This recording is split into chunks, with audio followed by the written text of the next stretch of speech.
The first thing I saw was my suitcase exploding open in the rain. A red high heel rolled down the porch steps and landed in a puddle. It wasn't mine. My toothbrush hit the driveway next.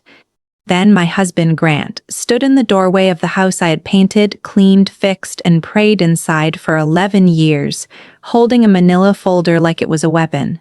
"You can cry all you want, Lena," he said, calm as cold glass. "The house is in my name." For a second, I honestly thought I had heard him wrong. My mother had been dead for 8 hours. I still had the black dress from her funeral on my body. My eyes were swollen, my chest hurt from trying not to fall apart all day, and there was another woman in my kitchen wearing my cream-colored robe, pouring herself wine into one of my glasses. I stared at Grant and whispered, "What did you just say?" He stepped back so I could see the entryway. My shoes were in trash bags. My winter coat was on top. Even the framed picture of me and his daughter at the beach had been tossed in sideways. The glass cracked across my face. I said, "Leave tonight. Don't make this uglier than it has to be." Then he lifted the folder. "My name is on the deed, not yours." I remember the sound I made. It didn't even sound human. It was the kind of sound that comes out when pain hits so fast your body can't decide whether to scream or stop breathing. I looked past him again. The woman in my robe leaned against my counter like she belonged there. She looked embarrassed for maybe half a second. Then she looked amused. And that was when I knew this wasn't a fight. It was an execution. "You moved her in while I was burying my mother?" I asked. Grant didn't blink. "I'm done repeating myself." I took one step toward the door and he shut it halfway with his arm. "Don't touch me," he said quietly. "And don't start drama on my property, my property." Those 2 words hit me harder than the affair, harder than the funeral, harder than the sight of another woman standing under the warm yellow light of the kitchen I had remodeled with my own hands. Because cheating was ugly, but this was something else. This was erasing me. But that wasn't the part that made my knees go weak. From the hallway, half hidden in the shadows, I saw 15-year-old Mia, his daughter, clutching the stair rail. She looked terrified. Her eyes locked on mine, and in them I saw something worse than pity. I saw guilt. I wish I could tell you I was the kind of woman who threw a vase through a window and delivered a perfect speech before walking away with her head high. I wasn't. I was 39, exhausted, grieving, and so stunned I could barely zip a bag. My hands shook so hard I dropped my phone twice. I kept waiting for someone to laugh and say it was a mistake, some sick misunderstanding, some nightmare stress had built in my head. But Grant had that look on his face I had only seen a few times before. The look that said he had already finished feeling bad, if he had ever felt bad at all. I had married him when Mia was 4 and still called every woman Miss. Back then, he was charming in that easy way some men learn young, the kind that makes people forgive them before they even apologize. I was quieter. I worked in medical billing, paid things on time, folded towels in clean stacks, and believed that if you loved people steadily enough, they would feel safe enough to love you back the same way. For a long time I thought that was what we had built. The house had been our big victory, or at least I thought it was ours. My father had died 2 years before we bought it, and the small inheritance he left me became the down payment. Not all of it, but most. Grant told me putting the mortgage in only his name would be easier at first because my credit had taken a hit after helping my mother through medical debt. "We'll fix it after refinancing," he had promised, kissing my forehead over a stack of papers. "It's just paperwork, Lena. What matters is that it's our home." I believed him because, at the time, believing him felt easier than imagining I shouldn't, and that should have warned me. I painted the bedrooms. I planted the roses out front. I spent weekends learning how to strip cabinets because hiring help cost too much. When the upstairs pipe burst one winter, I took extra shifts to help cover repairs. When Mia got older and started slamming doors and crying over middle school girls and first crushes, I was the one sitting on the edge of her bed at midnight rubbing her back, saying, "You're okay, baby. Breathe." I never gave birth. Life took that choice away from me years earlier after a miscarriage that nearly broke me in half, but I became a mother in every way that mattered inside those walls. So when Grant said, "My property," something in me cracked. I should have seen him changing. The truth is, I did. I just kept editing it into something less ugly. Over the last year, he had become harder around the eyes, quicker to snap, always protective of his phone. He stayed late at work more often. He started dressing better for ordinary Tuesdays. Once, I found a charge on our credit card for a hotel bar across town. He laughed and said a client meeting ran long. "Are you accusing me of something?" he asked. The way he said it made me feel stupid for even noticing. That was his gift. He could turn your wound into your apology in under a minute. But I didn't know how bad it had gotten until the month my mother went into the hospital. She had a weak heart and a stubborn soul. She kept saying she would come home. I kept pretending to believe her. For 10 days I went from work to the hospital and from the hospital to that house, sleeping in 40-minute pieces, drinking terrible coffee, listening to machines breathe beside her bed. Grant came the first day, brought flowers, kissed my cheek, and played the part of the concerned husband so well even the nurses smiled at him. After that, he always had an excuse. A meeting, traffic, a headache, Mia's school thing. The night before my mother died, I called him from the parking lot and said, "I need you with me tonight." He went quiet for a beat too long. Then he said, "I can't. I'm sorry. I've had a few drinks." At the time, I thought he was being selfish. I didn't know he was already moving another woman into my house. And when I finally came home after the funeral, black shoes soaked from the rain, mascara dried into my skin, he was done pretending. I dragged the trash bags to the curb because I couldn't carry everything at once. My hands were numb, and I kept losing track of what I had grabbed. Socks, my charger, half a photo album, my mother's scarf. Mia took one step toward the door like she wanted to help, and Grant said, without even turning around, "Stay inside." She froze. I looked at her one last time and said, "Mia." Her lips parted, but nothing came out. Then the woman in my robe shut the door in my face. What happened next should have humiliated me, but strangely, it saved me. Mrs. Alvarez from across the street opened her garage because she had heard the shouting. She came over in slippers and a housecoat, took one look at me kneeling in the rain beside my own life, packed into garbage bags, and said, "No, absolutely not. Bring that inside." I started to say I was fine. She cut me off. "No woman standing in the rain after a funeral is fine." That one sentence almost made me collapse. Inside her warm kitchen, I called Grant 12 times. He sent one text, "Do not come back. Legally, this house is mine. I'll send the rest of your things." Legally, that word sat in my stomach like poison, because if he was bluffing, he was a monster. But if he wasn't bluffing, then I was worse than betrayed. I was stupid. I didn't sleep that night. I sat at Mrs. Alvarez's table staring at the steam from a mug of tea going cold between my hands. Around 3 in the morning, I logged into our bank account and found out my debit card had been removed from the main household account. My access was gone. The utility login password had changed too. Even the grocery delivery app had been switched to his new email. It was surgical. He hadn't snapped. He had planned. And that was when fear finally pushed grief to the side. Because men like Grant don't build exits unless they've been hiding the real story for a long time. The next morning, my phone started lighting up with messages from numbers I barely knew. A church friend checking if I was okay. A cousin asking if I really left Grant for someone at work. Another one asking why Mia was posting sad quotes online. By noon, I understood what he was doing. He wasn't just throwing me out, he was getting ahead of the story. He had already told people I was unstable from grief. He had already told people I'd been distant for years. He had already told at least one person that the house had always been his, and I was trying to take what wasn't mine. I wanted to scream. Instead, I called a lawyer's office and burst into tears with a receptionist who told me the consultation fee. I didn't have it. Not anymore. But that wasn't the worst part. That afternoon, Mia called me from a hidden number. "Don't hang up," she whispered.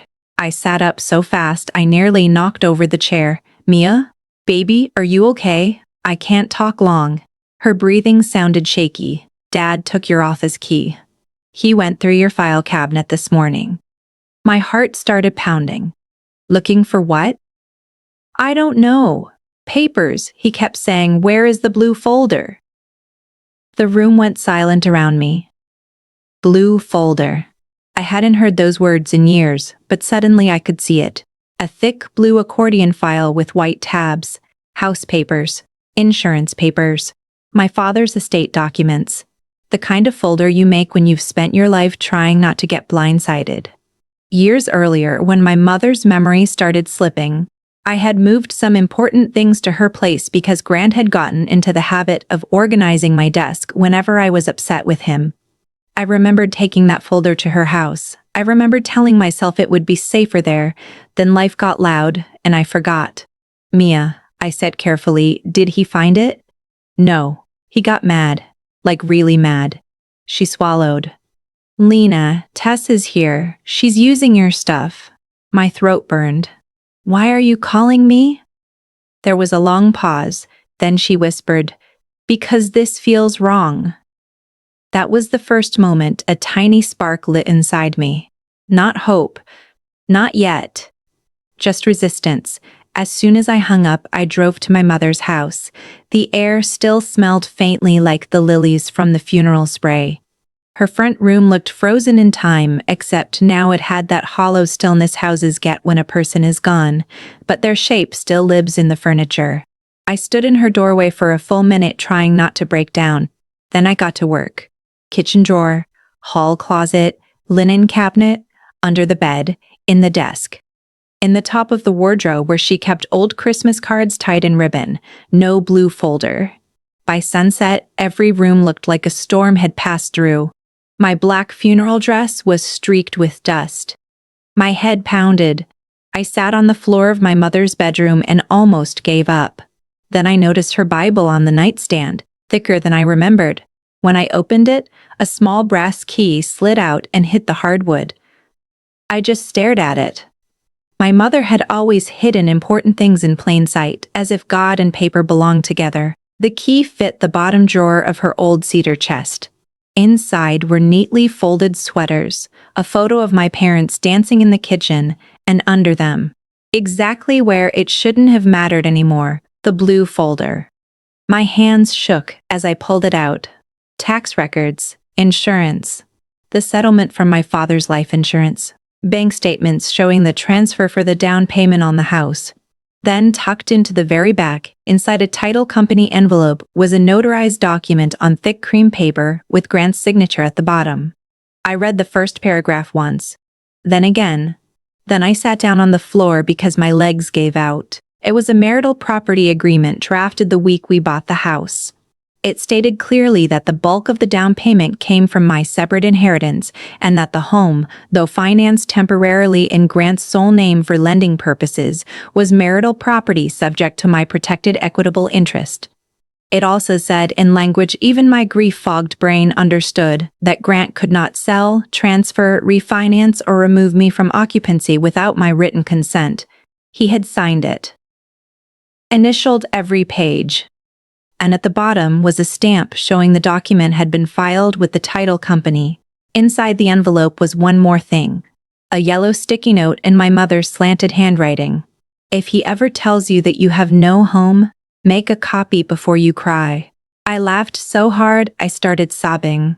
My mother was gone, but somehow she had still reached into that room and put a hand on my back. And then everything changed. I made 3 copies at a 24-hour print shop and sat in the parking lot staring at the one in my lap. It didn't magically fix my life. It didn't erase the image of another woman in my robe or the ache of my mother's empty house.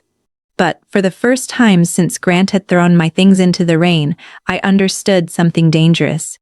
He was afraid of this paper. That meant he knew exactly what he was doing. I still didn't know who could help me. The lawyer I'd called wanted money I didn't have. Legal aid had a wait list. My hands hovered over my phone until I landed on a number I had not used in nearly 6 years. Nora Whitman. Grant's older sister. We were never close, mostly because Grant wasn't close to anyone who could see through him for too long. Nora worked as a paralegal and had once told me after too much wine on Thanksgiving, "My brother is the kind of man who thinks affection is a receipt. He only gives it when he expects something back." At the time, I defended him. Now I called her. She answered on the second ring. "Lena?" The way she said my name made me sit up straighter. "How did you know it was me?" "Because Grant called me 2 hours ago asking if legal agreements expire if someone can't find the original." She exhaled sharply. "What did he do?" I closed my eyes. "He threw me out?" "Said the house is in his name." There was no shock in her silence, only a heavy kind of disappointment. "Do you have the blue file?" "Yes." "Don't tell him that. Don't send him pictures. Don't threaten him. Listen to me carefully." Her voice changed, getting crisp and sharp. "Meet me at the county records office at 8 in the morning. Bring the original." "Nora, I can't pay. This isn't about money yet," she said. "This is about stopping him before he does something stupid. Something stupid." I should have known with Grant, that phrase always meant something worse than cheating. The next morning, Nora was waiting outside the county building with a coffee in one hand and a legal pad in the other. She looked exactly the same and completely different, same strong jaw, same dark coat, same eyes that missed nothing. But the softness I remembered from family holidays was gone. In its place was focus. She took the document, read it once, and muttered, "Oh, he's dead." I blinked. "What? Legally? Maybe not. Morally? Absolutely." She tapped the paper. "This is enough to challenge any sale or refinance. If he tried either without your signature, he lied in writing." The world seemed to tilt. "Sale?" Nora looked up at me. "Lena, a man doesn't purge a wife, replace her overnight, and go digging for title paperwork unless he's trying to move fast." I felt cold all over. "You think he's selling the house?" "I think he already has someone lined up." The clerk at county records took forever, or maybe time just moved strangely when your entire life was being translated into stamps and pages.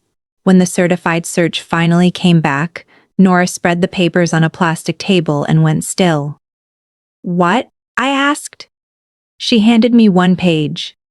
There, in black print, was the property record, and attached to it was a notice filed 2 weeks earlier by a real estate agent beginning pre-sale activity. 2 weeks earlier, before my mother died, before the funeral, before he had thrown me out. He had already been planning the sale while I was sleeping in hospital chairs beside my dying mother. I put my hand over my mouth. Nora reached across the table and covered my shaking fingers with hers. "Breathe," she said softly. "Then get angry, cry later." So I did. By noon, Nora had helped me file an emergency notice of equitable interest against the property. It wasn't a final victory, but it was enough to cloud the title and slow any closing. Grant would be notified. He would know I knew, and I did not know what he would do when cornered. I found out that evening. He showed up outside Mrs. Alvarez's house just after dark, leaning against his car like he was the injured party in a bad movie. No shouting this time. No cruelty at first. Just that smooth, low voice he used when he wanted reality to bend around him. "You embarrassed me today," he said when I stepped onto the porch. I almost laughed. "I embarrassed you?" He glanced at the curtain windows, making sure the neighbors were watching. Nora had no right to interfere in our marriage. "Our marriage," I repeated. "Is that what you call moving your girlfriend into my kitchen?" His jaw tightened. "You're making this uglier than it needs to be. Sign the occupancy release and I'll give you $10,000. For one stupid second I thought I'd heard wrong again. 10,000. For 11 years. For my father's inheritance. For the walls I painted and the life I built and the grief he stepped over like trash on the porch. I stepped closer. "You should have offered that before you lied to my face." His eyes hardened. The mask slipped. "You think one old paper is going to save you?" That sentence did more for me than any pep talk could have. Because there it was. Not confusion. Not innocence. Recognition. He knew exactly which paper I had. I said, "It's enough to make you nervous." His smile came back, thin and mean. "No, Lena. What should make you nervous is how easily people believe a calm man over an emotional woman." Then he got into his car and drove away. I stood there long after his taillights disappeared, my heart beating so hard it hurt. Mrs. Alvarez opened the door behind me and whispered, "That man smiles like a snake." I nodded. But that wasn't the part that kept me up that night. Around midnight, Nora called and said, "I need you to listen without interrupting. Grant grew up watching our father hide money, move property, and leave women with nothing. He thinks paperwork is just another way to dominate people. If he realizes you can stop the sale, he'll escalate. We need more than emotion. We need proof that he knew he needed your consent and ignored it anyway." "How do we get that?" There was a pause. "Maybe Mia." I hated that she was right. The next day, I waited in the school parking lot until Mia came out. I didn't get out of the car. I didn't want to scare her or force her to choose in public. But when she saw me, her face crumpled in a way that made me want to gather her up and protect her from all of it. She slid into the passenger seat and said, "I only have 5 minutes." I nodded. "Okay." She stared at her hands. "Dad says you're trying to ruin us because you can't handle change." I let that sit between us. Then I asked very softly, "Do you believe that?" Her eyes filled. "I don't know what to believe anymore." That hurt. But it also told me something important. Grant's story was slipping. "I'm not going to ask you to take sides," I said, "but I need the truth." Mia bit her lip, then reached into her backpack and pulled out her phone. "The night you left, I was upstairs. Dad was in the kitchen with Tessa and a man in a suit. Realtor, I think. He said something weird and I recorded the end because..." She swallowed, because I felt sick. My chest tightened. "Recorded what?" She hit play. Grant's voice came through tinny but unmistakable. "The title issue is nothing. She won't find the paperwork in time. We close before she figures it out." Then another male voice said, "You told me there was no spouse claim." Grant laughed. "There won't be." Mia's hand shook so hard the audio crackled. I looked at her and for a second I couldn't speak. "Baby," she started crying. "I'm sorry. I should have said something sooner." I pulled her into me and she let me. She was almost as tall as me now, but in that moment she felt heartbreakingly small. "You have nothing to be sorry for," I whispered. "Nothing." And just like that, my fear turned into strategy. Nora nearly shouted when she heard the recording. This is exactly what we needed. Knowledge, intent, pressure. "He lied to the realtor and knew your claim existed." Then her voice changed. "But I found something else." My stomach dropped. "What?" "There's a loan against the house I didn't know about." I frowned. "A mortgage?" "No. A home equity line. Large one." I went still. "That's impossible. I never signed for that." "I know." The room seemed to lose air. "How much?" Nora named the number, and I sat down because my knees threatened to disappear. It was enough to explain everything. The late nights, the frantic push to sell, the sudden cruelty. The way he had started treating the house like a thing he needed to liquidate, not a home. He wasn't just cheating and leaving, he was drowning. And he had planned to let me drown with him. "What did he do with it?" I asked. "I don't know yet," Nora said. "But if he took that loan without your required consent, he committed fraud. And if he defaulted..." She didn't finish. "I didn't need her to. He hadn't thrown me out because he stopped loving me. He had thrown me out because I was evidence." That realization hit deeper than the affair ever could. Affairs can be weakness, cowardice, selfishness. What Grant did was colder. He looked at a woman who had stood beside him for 11 years, who had mothered his child and buried her own dreams quietly just to keep a family steady, and decided I was something to remove before a deal closed. A stain. A signature. An obstacle. But that wasn't all. 2 days later, an officer knocked on Mrs. Alvarez's door and asked me to step outside. Grant had filed a complaint saying I'd been harassing him, threatening his girlfriend, and attempting illegal entry onto the property. There was talk of a temporary protection order. It was flimsy, and the officer seemed embarrassed reading it, but it didn't matter. The point was humiliation, delay, pressure. Grant wanted me exhausted, emotional, reactive. For a few hours, it almost worked. I sat in the back room of Nora's office staring at the wall while she talked to someone on speakerphone about filing dates and affidavit language. My mother was dead, my marriage was a lie, my home felt poisoned. And now even telling the truth required money, timing, and documents stamped by strangers who went home at 5. "I can't do this," I whispered. Nora covered the phone and looked at me. "Yes, you can." "No, I can't. He has money. He has the house. He has time. You have the truth," she snapped, and I went quiet. She softened immediately. "I know that sounds like a greeting card. But Lena, men like Grant survive because women get tired before the paper trail does. Don't get tired yet." I started crying so hard I had to bend forward. Nora didn't shush me. She didn't tell me to calm down. She just slid a tissue box across the desk and kept working. Sometimes help doesn't look warm. Sometimes it looks like someone refusing to let you disappear. That evening, I got a message from a number I didn't know. "This is Tessa. We need to talk." I almost deleted it. Then another message came. "I didn't know he was married like this, like this." The wording told me everything. She had known something. Maybe separated, maybe complicated, maybe whatever lie men like Grant offer women who are willing to believe half the truth, because the half they get flatters them.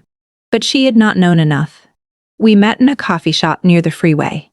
She came in without makeup, hair tied back, looking younger and more tired than she had in my kitchen.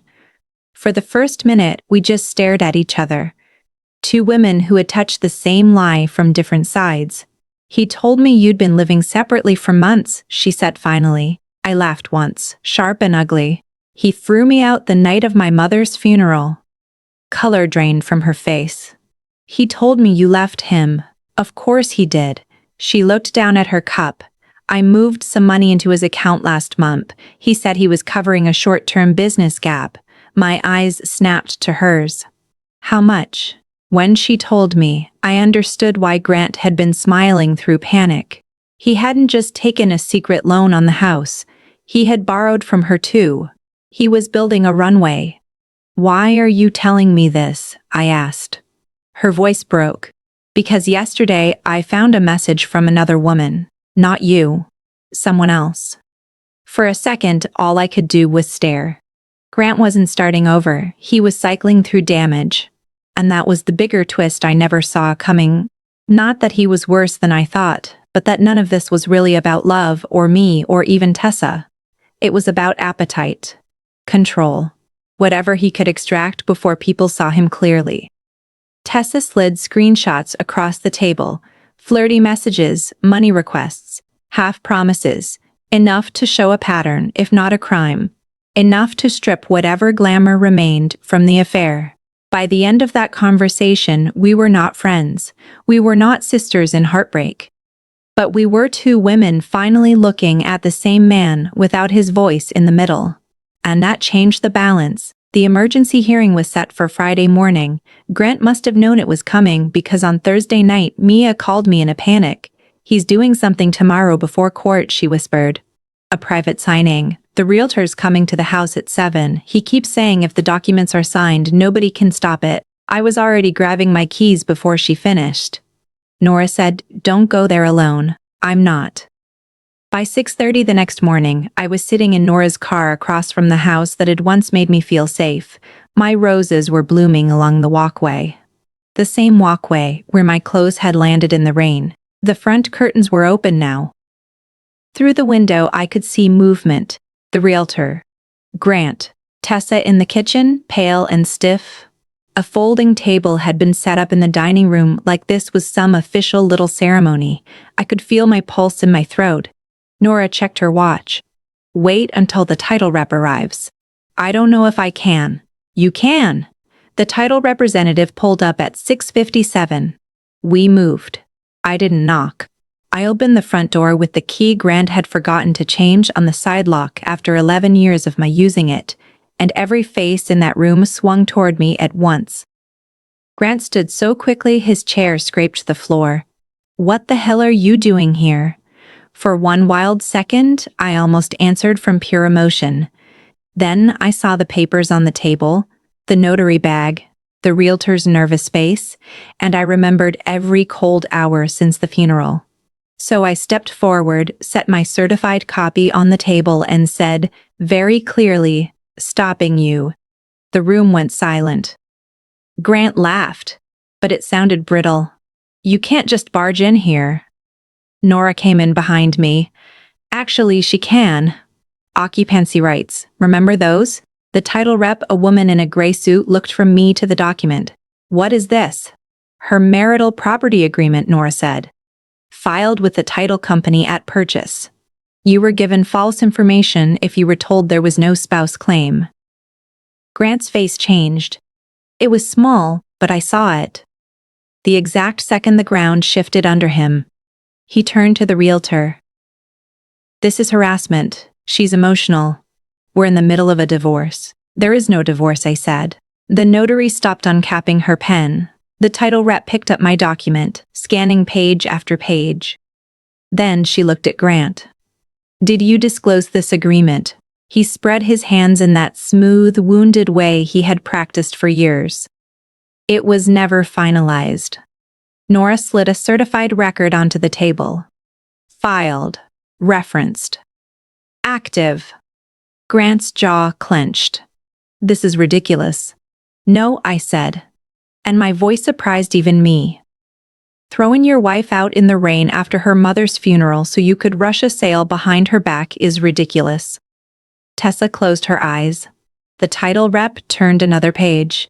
"There's also a consent requirement for any refinance or equity instrument." No one moved.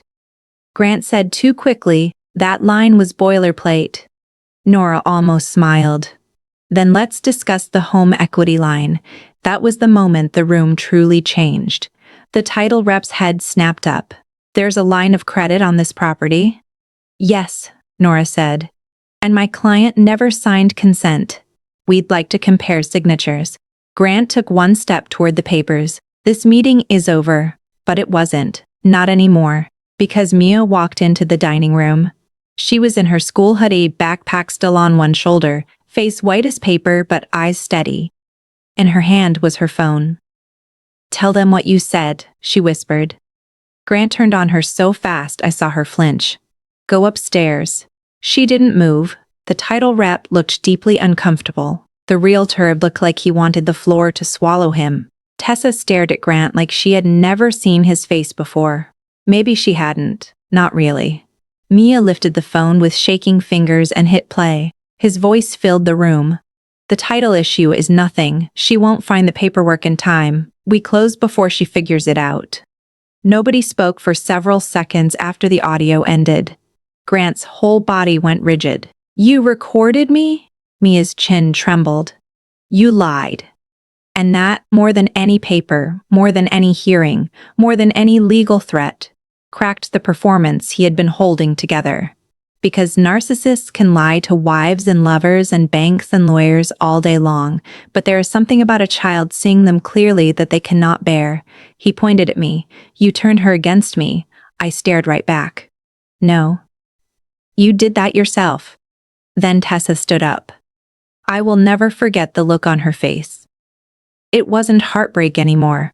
It was humiliation hardening into rage. She pulled out her phone, opened her banking app, and said, "Where's my money, Grant?" He actually tried to smile. "This is not the time." "Where is it?" No answer. She laughed once like she hated herself for how long she had been fooled. "Oh my God, you used me too." The title rep stepped back from the table. "I'm ending this meeting. There will be no signing today." Grant grabbed for the document in front of her, and Nora moved faster than I expected. "Don't," she said, low and deadly. "You're one stupid decision away from making this criminal." He froze. For the first time since I had known him, Grant looked small, not powerless. Men like him are never powerless all at once. But smaller. The room no longer bent toward his version of events. The women didn't. The child didn't. Even the strangers with pens and folders didn't. Truth had entered, and suddenly he had nowhere to hide his face. The hearing later that morning was almost anticlimactic after that scene, but legally it mattered.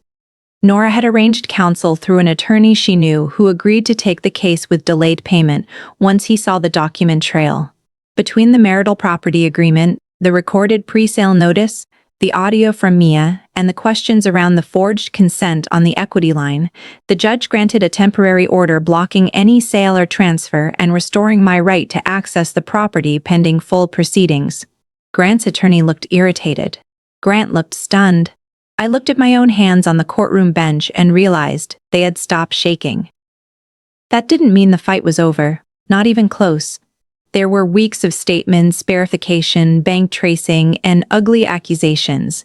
Grant swore I had known about the loan. He claimed the recording was out of context. He painted himself as a stressed husband overwhelmed by a difficult marriage. He did what men like him always do when exposed. He called accountability confusion. But facts are stubborn little things. The signature on the loan consent didn't match mine. The email used for my approval wasn't mine either. The bank records showed the equity money moving into accounts that had nothing to do with home repair and everything to do with personal debt, luxury purchases, and transfers that made even Grant's attorney start looking at him differently.